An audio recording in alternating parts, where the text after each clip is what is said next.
दोस्तों नमस्कार। वह कौन सा चेहरा है जिस पर हर कोई दांव लगाना चाहता है और सही मायने में 2024 के चुनाव को लेकर इस चेहरे के इर्द गिर्द जो भी चक्रव्यूह बनाया जा रहा है उसमें कोई उसे फांसना चाहता है तो कोई चक्रव्यूह को तोड़कर अपने साथ लाना चाहता है। और इसका फैसला 2 दिनों के बाद मुंबई में होना है। लेकिन इसके ठीक समानांतर एक और लकीर है जिसमें 2 नहीं 3 नेता और आकर फंस जाते हैं। इसमें सेंध लगाने की तैयारी मोदी शाह दोनों कर चुके हैं। और अगर सेंध लग जाएगी तो किला बच जाएगा, लेकिन अगर सेंध नहीं लगी तो फिर उम्र पूरी हो चली है बीजेपी की, इसका एहसास मुंबई में ही उसे होने लगेगा।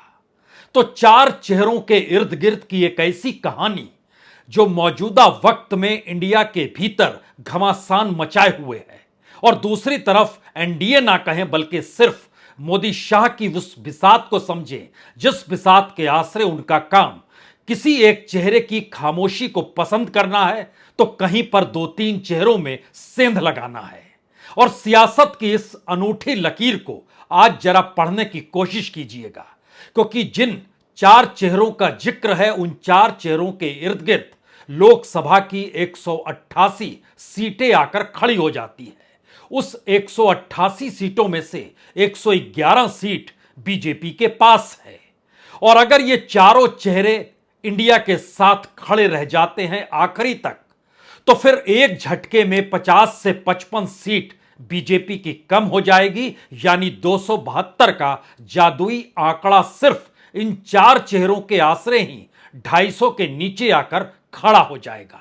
और उसके बाद इस देश के भीतर के अलग अलग राज्यों में जहां पर कुछ छत्रपों की अपनी सियासत है और जहां पर कांग्रेस अपने तौर पर मजबूत होकर निकलना और खड़ा होना चाहती है, वहां फिर कौन से हालात होंगे शायद उसको बताने की जरूरत इन 4 चेहरों के बाद पड़ेगी नहीं। लेकिन सबसे महत्वपूर्ण चेहरा किसका है? सबसे महत्वपूर्ण चेहरा इस दौर में मायावती का आकर खड़ा हो चला है। मायावती के पास वोटों की ताकत इतनी ज्यादा है जो अगर किसी के साथ नहीं मिलती हैं तो फिर वह वोट की ताकत वोटों के जरिए ही बर्बाद हो जाती है। 2014 में बीजेपी और कांग्रेस के बाद सबसे ज्यादा वोट किसी को मिले तो वो मायावती थी।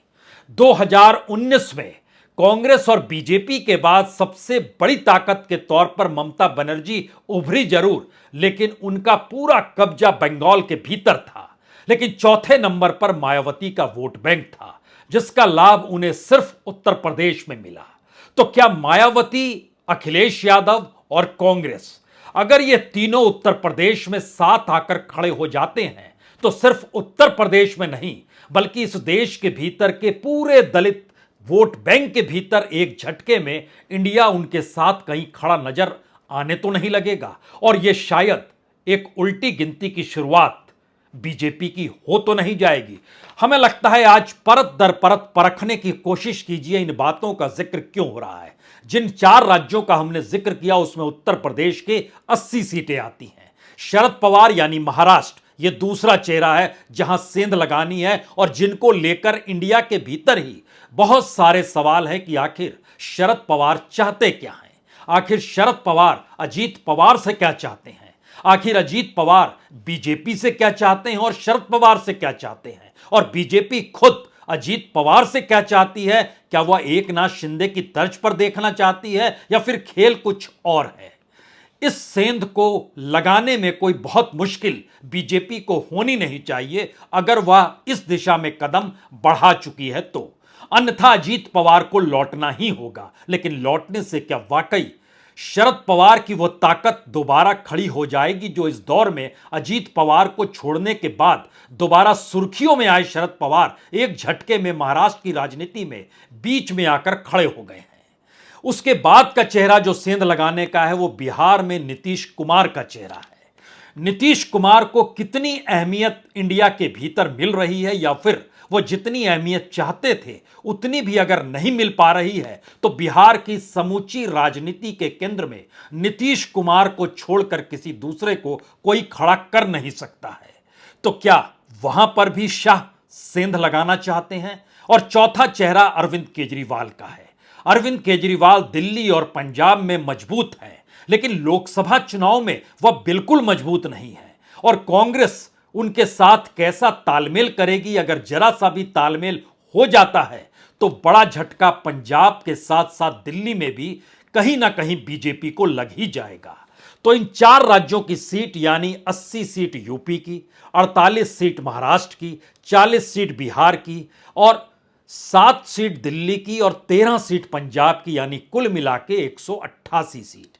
अगर इस आंकड़े को समझिए तो, और अगर सारे लोग एनडीए के साथ, इंडिया के साथ खड़े हैं, तो फिर दिल्ली में 7 में से 3 सीट होगी, पंजाब में 0 होगा, क्योंकि जो 2 सीटें आई थी वो अकालियों के साथ मिलकर आई थी, उसका गणित भी आपको बताया जाएगा। लेकिन बिहार में 9 सीट से ज्यादा जीत पाना बहुत मुश्किल होगा, यानी जहां स्ट्राइक रेट 100% रखते थे नीतीश के साथ मिलकर, वहां 9 सीट पर सिमटना होगा। महाराष्ट्र में 15 सीट पाते पाते बीजेपी हांफने लगेगी और उत्तर प्रदेश में 35 से 40 के आंकड़े को पार करना उसके लिए मुश्किल हो जाएगा।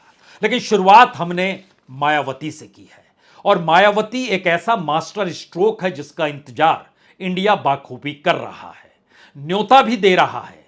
लेकिन खुद मायावती के बारे में कहा जाता है वो पहले माहौल को भांपती है। और जब अखिलेश के साथ उत्तर प्रदेश की सियासत को एक साथ मिलकर साधने की कोशिश की थी, उस वक्त के दौर के उपचुनाव को याद कीजिएगा, तो योगी की सीट पर भी बीजेपी हारी और फूलपुर से जो केशव प्रसाद मौर्य थे वह भी हारी। तब दोनों साथ निकल कर आए, लेकिन वोट ट्रांसफर उत्तर प्रदेश में उस तरीके से नहीं हो पाया जैसा अखिलेश और मायावती दोनों ने सोचा था। लेकिन अगर इस दौर की परिस्थिति को समझे और मुस्लिमों की मानसिकता, उत्तर प्रदेश के भीतर की राजनीति को साधने वाली समझे, तो मायावती उस माहौल को अभी भी पढ़ रही है और इंतजार करना चाहती है वह इन 3-4 राज्यों के विधानसभा चुनाव का। लेकिन सवाल यह है कि 2014 में मायावती को इस देश के लगभग 4.25% वोट मिले थे। 4.25% वोट का मतलब है 2,29,00,000 वोट, और उनको एक भी सीट नहीं मिली थी।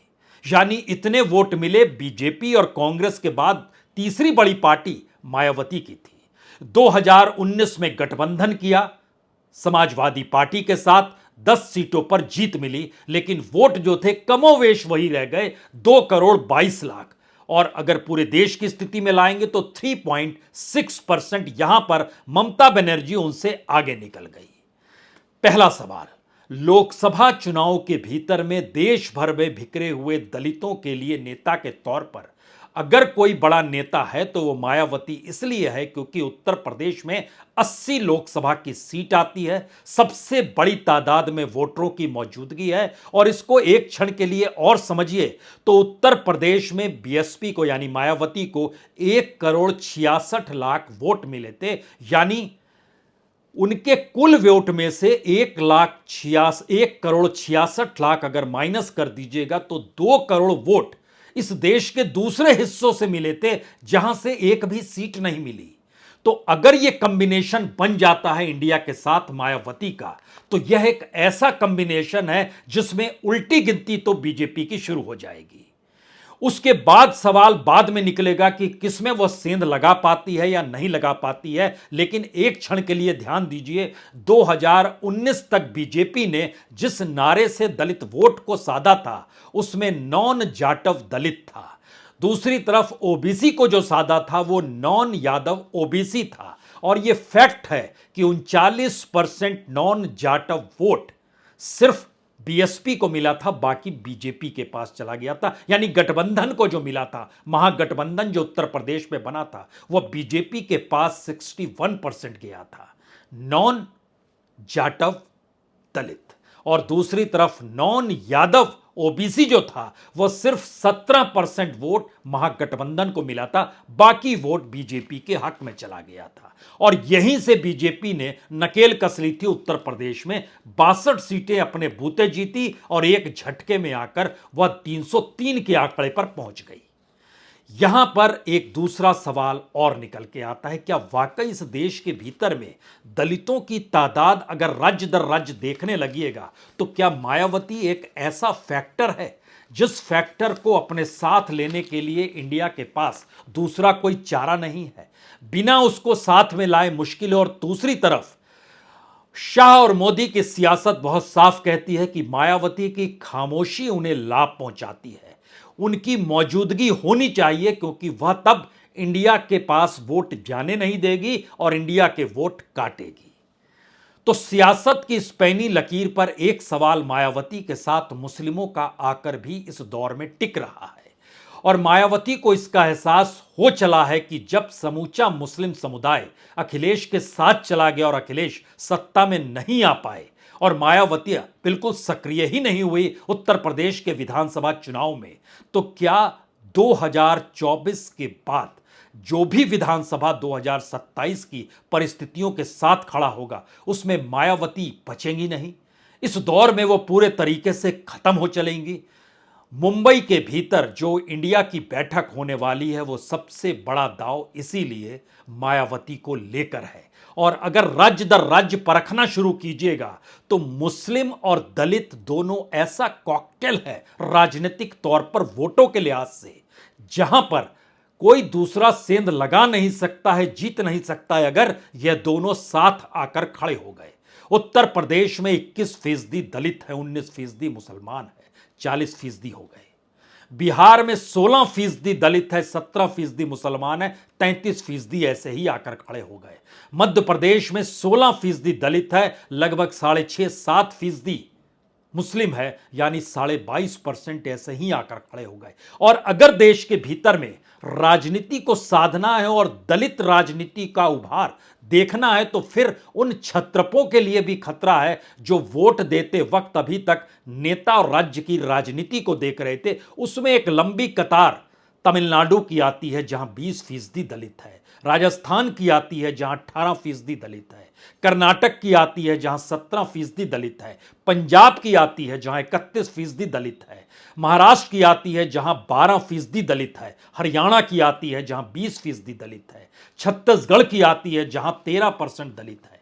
लेकिन इसके आगे एक लकीर और खींचिए तो वो और बड़ी लकीर होती है कि जो क्षत्रप इस दौर में बीजेपी के साथ सॉफ्ट तरीके से जुड़े हुए हैं लेकिन इंडिया के साथ नहीं आ रहे हैं, अगर वहां पर दलित और मुस्लिम राजनीति पनप गई और दलित राजनीति का उभार मायावती के साथ इंडिया के अनुकूल हो गया तो सोचिए आंध्र प्रदेश में क्या होगा। 16.5% दलित हैं, यानी जगन रेड्डी और चंद्रबाबू नायडू जिनसे बीजेपी तालमेल बैठा रही है, एक से बैठाती है तो दूसरा रूठता है, दूसरे से बैठाती है तो पहला रूठता है। लेकिन इन दोनों परिस्थिति में वो चाहती है तालमेल बन जाए, लेकिन वहां पर 16.5% अगर दलित है और लगभग 9.5% मुस्लिम है तो ये 26% वोट कहां जाएंगे।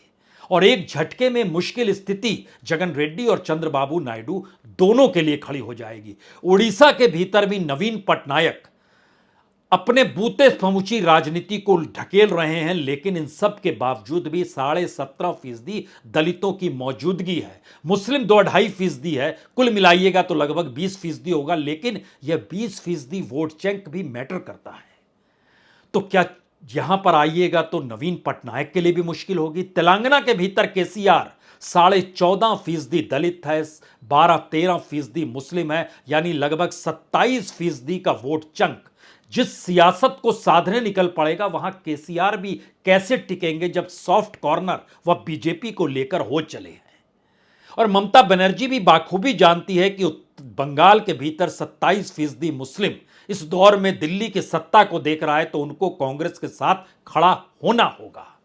लेकिन यह भी सच है कि वहां 23% दलित भी है, यानी लगभग 50% तो यही बन गया।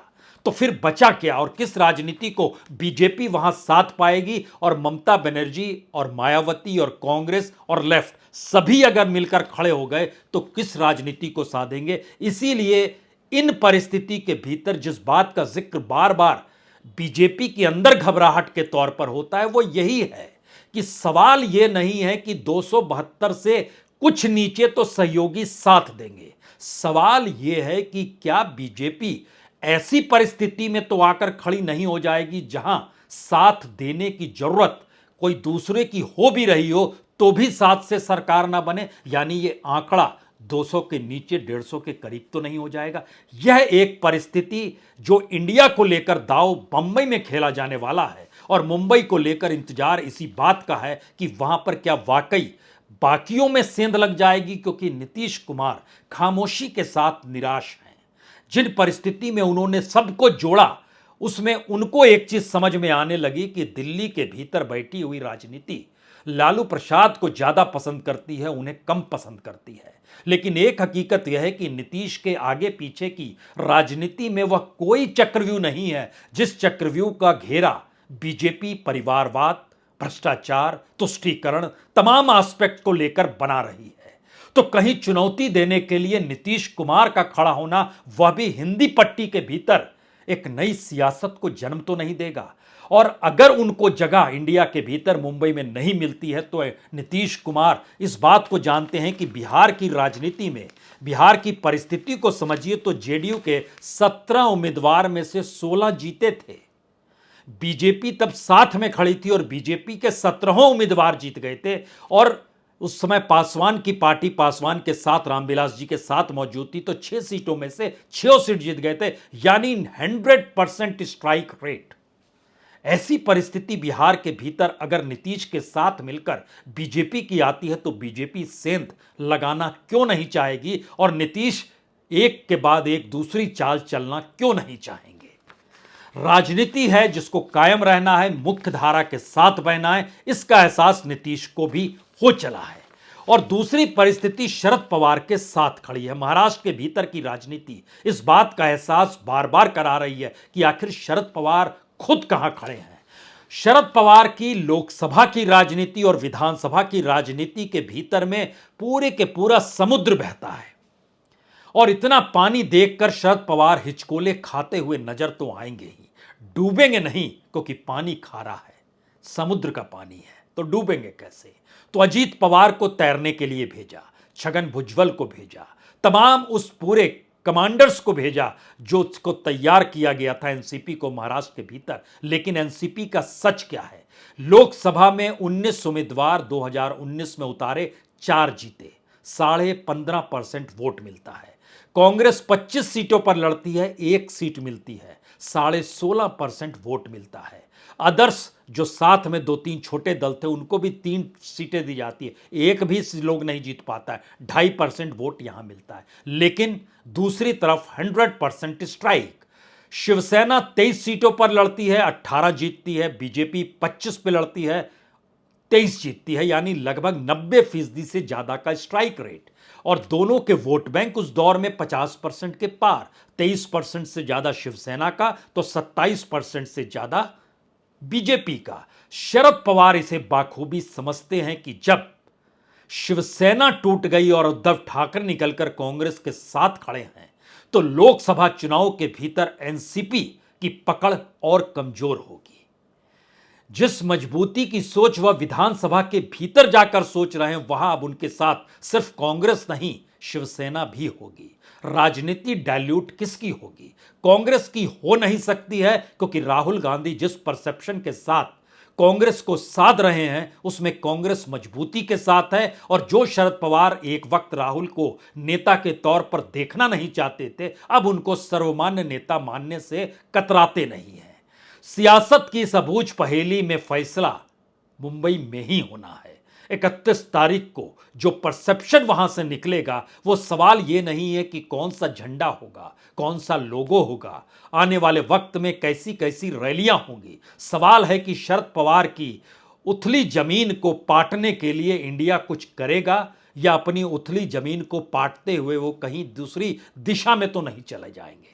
इसके बाद नंबर केजरीवाल का आता है। केजरीवाल की समूची राजनीति खुद के विस्तार पर आकर टिकी हुई है। उन्हें पता है कि इंडिया के साथ खड़े होंगे तो सिमट जाएंगे और सिमटने की राजनीति में वह सिमटना पसंद करेंगे बनिस्बत लगातार अपनी मुखर आवाज में अकेले के होने के साथ वह विरोध स्वर मोदी को लेकर लगातार कहते रहें, यह स्वर उनके सुनाई देते रहेंगे। और उन्हें इस बात का गुमान है कि वो अपने बूते चीजों को साध सकते हैं, जिस तेजी से उन्होंने पंजाब साधा, जिस तेजी से दिल्ली साधी। लेकिन उसका दूसरा सच यह है कि केजरीवाल दिल्ली में सिर्फ 18% वोट लोकसभा में पाते हैं, सीटें जीरो रहती है।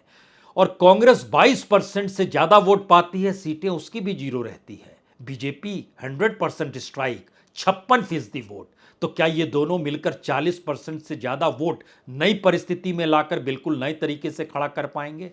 दिल्ली के भीतर भी दलित और मुस्लिमों की मौजूदगी आने वाले वक्त की राजनीति को साधती जरूर है और इस बात का एहसास भी कराती है कि अगर यह राजनीति चल पड़ी मुस्लिम और दलितों की, तो फिर बड़े बड़े दिग्गज जो छत्रप हैं वो ढहते चले जाएंगे। और शायद इसीलिए पंजाब के भीतर अगर झांकिएगा तो वहां पर आम आदमी पार्टी की बहुत जरूरत कांग्रेस को हो या ना हो, लेकिन वहां पर अकालियों को इस दौर में जरूरत आम आदमी पार्टी की जरूर हो सकती है।